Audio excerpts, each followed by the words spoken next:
Namaste everyone. If you have ever dreamed of bringing organic food into your table, you have come to the right place. You might have space constraints and lack of earth or a garden to have a beautiful kitchen garden. But worry not, here we are and back to earth. As per our viewers' request, we have created a kitchen terrace garden. Let us take you through the entire step, how we did it, what are the things we require, and what are the things that you should always look for when setting up a terrace garden.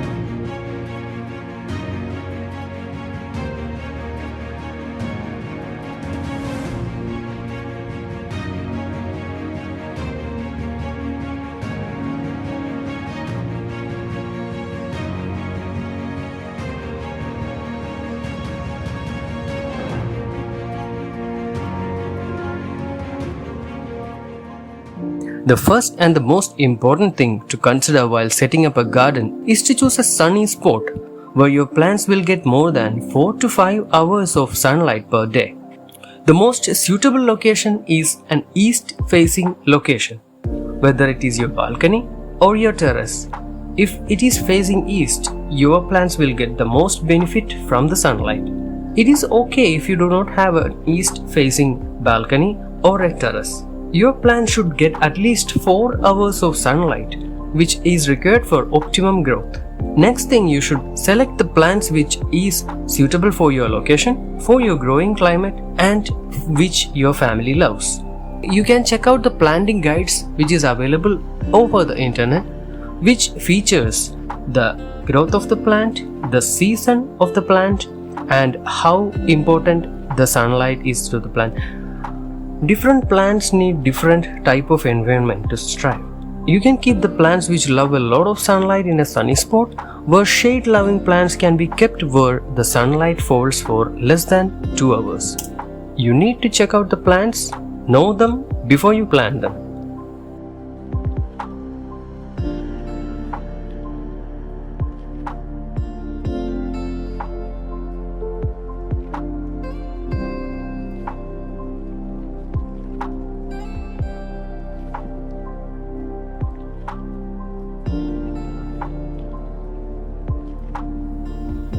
The next thing to do is you should have a plan before you start. You should have a vision if you want to reach your goal. Just like that, you should have a plan. What plants are you going to grow? Where is your location? What are the resources that you will be choosing? You should have a plan for irrigation purposes as well. So all these should be set up or at least thought in your mind. We will be doing a lot of irrigation for our plants. The best thing to do before setting up a terrace garden is to prepare your site where you are going to have the terrace garden setup. Preparation of site contains slope correction, replastering, and waterproofing. Slope correction is necessary because when you are irrigating your plants, even if it is a drip irrigation system where less water is wasted, water which leaves the pot should be able to run through the slope and reach the next drain pipe. Otherwise, as seen in most of the cases, water collects up and the surface gets so slippery that people tend to fall. To prevent falling and to prevent growth of fungi, algae, and moss on your terrace garden, prepare a slope. And you should do a replastering as well if it is an old building, and if you have persistent leaks, replastering is a good way to go. When considering a replastering, adding waterproofing materials like Dr. Fix-It, like we have used here, ensures that the concrete is strong and water does not percolate in through the concrete. You have to always think about what will happen after 4 years or 5 years or even 10 years from now. Once you do this waterproofing, you will not lose your health, you will not have any damage to your home or money.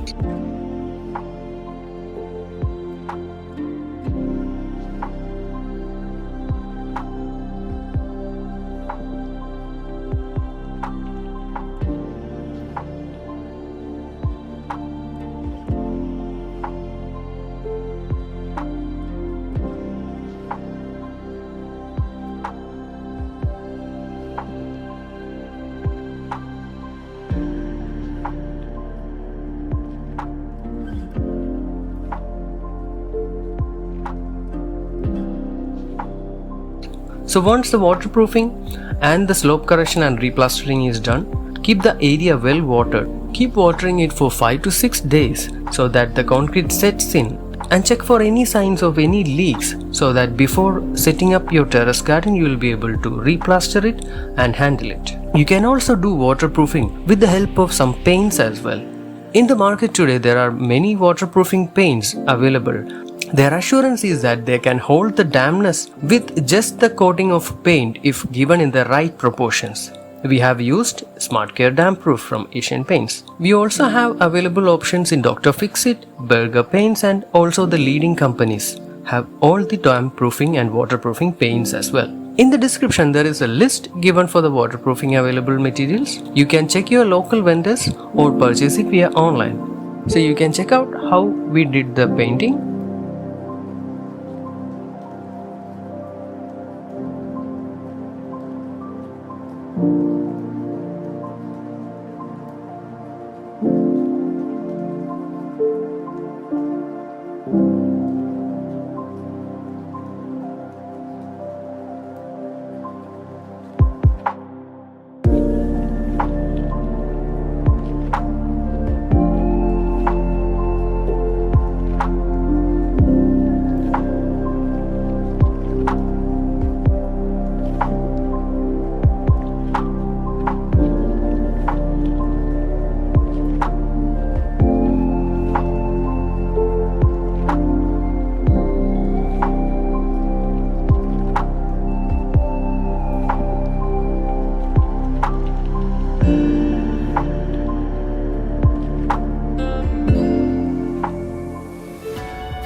You can see the final result after the coat is well dried.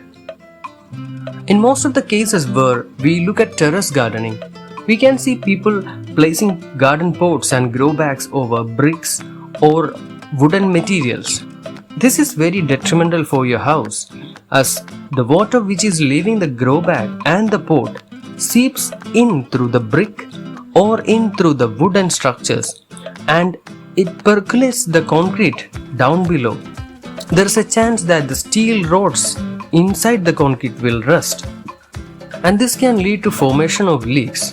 The consistent percolation of water through your concrete will be dangerous to your home as well as your own health. So in order to avoid this, the best thing to do is to have some stands. You can make garden pot stands or grow bag stands out of this easily available material. It's called MS square pipe.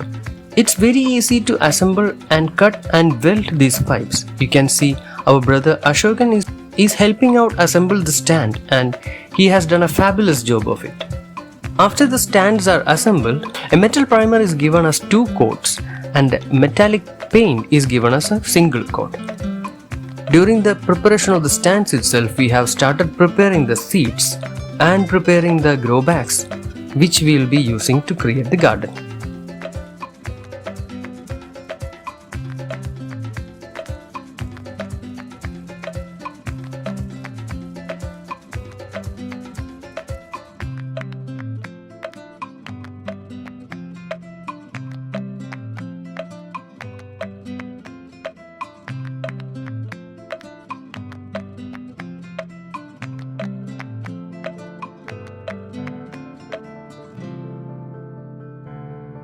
If you are preparing yourself for a kitchen garden, be sure that you are growing organic.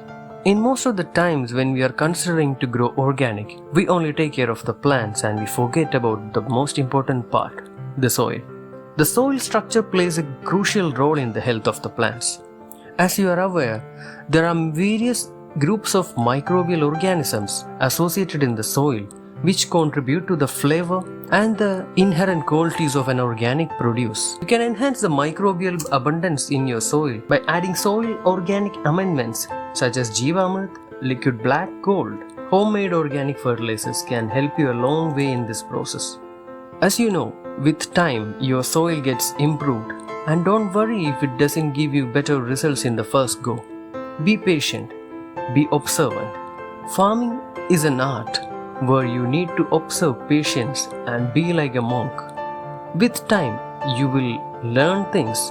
You will need to observe how plants grow. If you give them love and care, be sure they will love you back. We used to have a sandy soil, but it has been converted over the years with application of fugal culture, organic amendments, organic homemade fertilizers.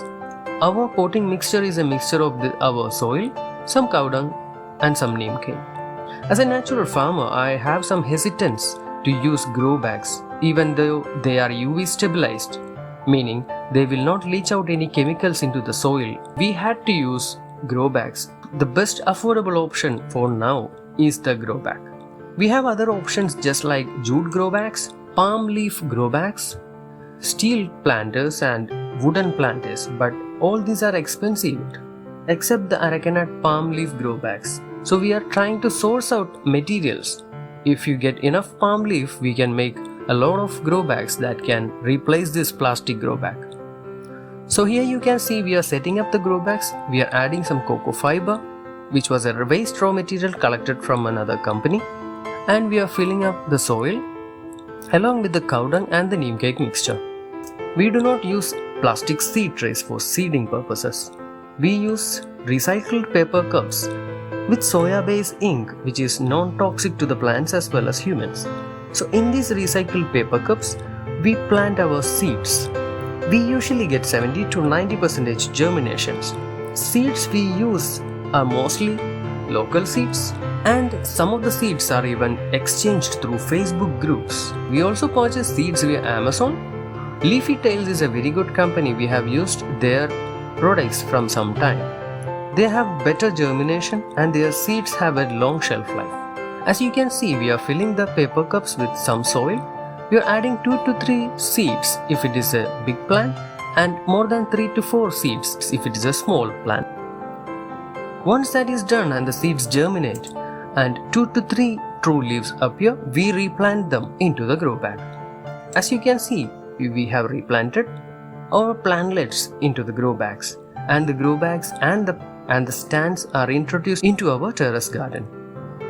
We usually plant in our grow bags 2 to 3 different types of plants. As you know, there is resilience in diversity.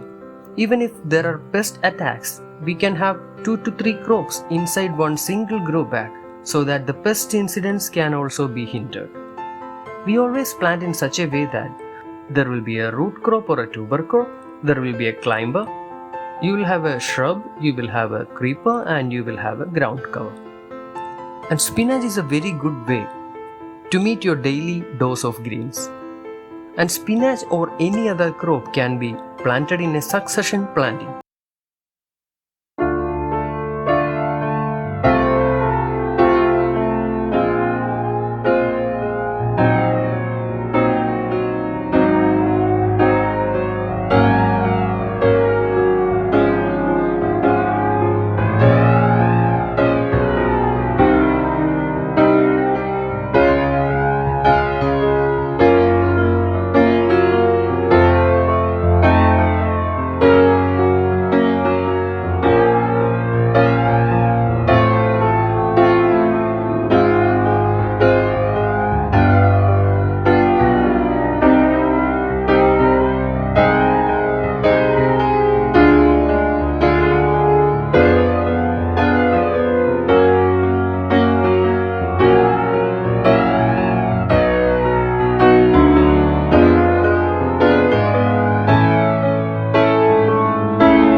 appetite. Don't leave me here high and dry.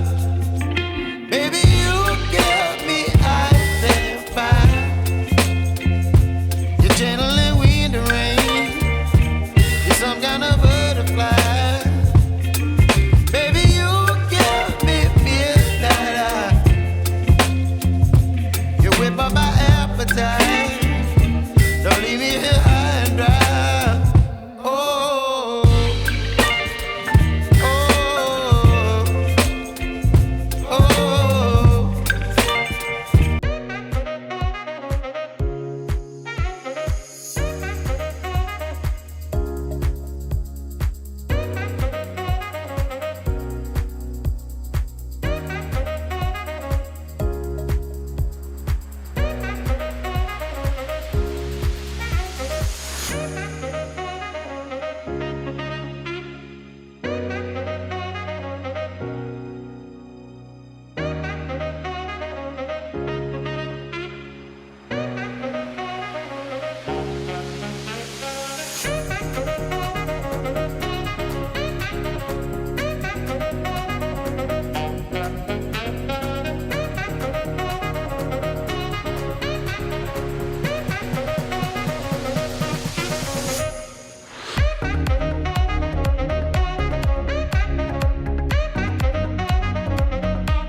I don't deny there's some strange evolutionary process going on, but mankind won't be destroyed. The fact that you and I are working here today is evidence of that.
If we look at the number of microorganisms residing in our body, it is more than the number of people around the world. We have a vast network of microorganisms in and outside our body. Especially, a person's health is determined by the bacterial diversity present in his gut, in his stomach and in his intestines. The food that we consume has a lot of microbes in it, which helps in our fitness and in our immunity power. Be wise and choose what you are eating daily. When considering organic farming, people complain about having insects and a lot of insect pests. But do not worry, just remember the principle of permaculture: earth care, people care and fair share. Where fair share means the earth is equally distributed and equally owned by all the animals and birds and all the living organisms in the earth itself. So let the critters and insect pests have some of our fruits and leaves. Do not worry though, because nature also has another side. These insect pests also have enemies. Who will take care of them? Just be patient and observe. Once you have a garden set up and you do not worry about the insect pest, you will see spiders, lizards and wasps and many other biocontrol agents who will come up and clean those insect pests in your garden. You can see small sparrows and birds. It doesn't matter how high your building or balcony or terrace garden is. Nature will always find a way to reach you. The insect pests will be taken care by nature itself. Just like when we were kids, we take a step or two and then we fall and we burst out into tears. But it does not matter because we do not stop trying to walk. We get up and we walk. It's a very worn out motivational dialogue, but it's very truthful in case of farming. You start experimenting with things, you observe, you learn new things from nature. You observe again and you implement what you learned. Slowly, you will be able to leave your own footprint. Speaking of footprints, there's more to farming and gardening than just growing your own food. You are also lessening your carbon footprint in the ecosystem. There's nothing more a human being can do to enrich the nature and to give back to earth and to lessen the effects of global warming than to grow a plant and sequester carbon back into the soil. So be a kid, smile and get up and get back to farming. Even if you fall, remember, every mistake you make is another lesson learned. If you are going to have a garden, be organic, follow natural farming principles and make it a sustainable one so that you can also give back to earth what she deserves. Thank you for your support and your time.